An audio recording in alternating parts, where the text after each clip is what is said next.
In a fast-moving Westminster landscape, the Prime Minister's closest colleagues gathered for an update this evening on talks in Brussels.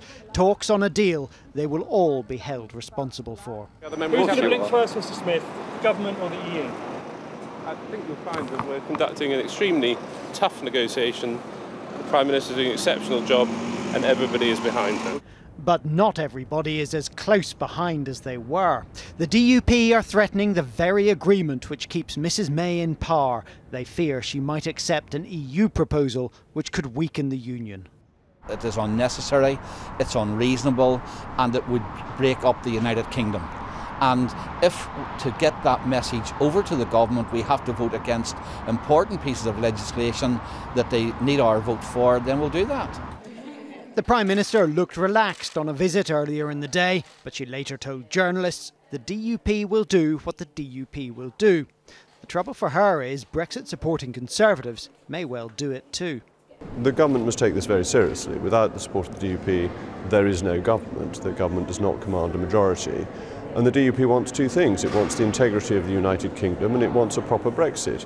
Here's why the Irish border is still giving everyone headaches.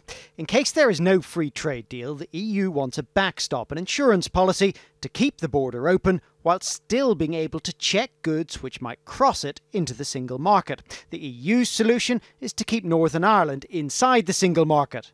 But that would create an effective customs border in the Irish Sea with checks at ports. The DUP won't accept that. The Prime Minister's proposal is to keep the entire UK in the customs union. But her Brexiters will only accept that if there's a time limit, and Brussels will only accept it if there isn't. Last night, it was the DUP who fired a warning shot, failing to support the government in a vote, reassuring them now a priority.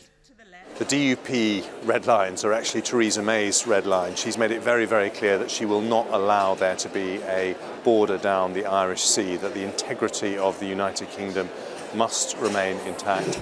Arlene, do you think the Prime Minister got the message? Do you think the Prime Minister got the message last night? Such a lovely morning, isn't it, in Brussels?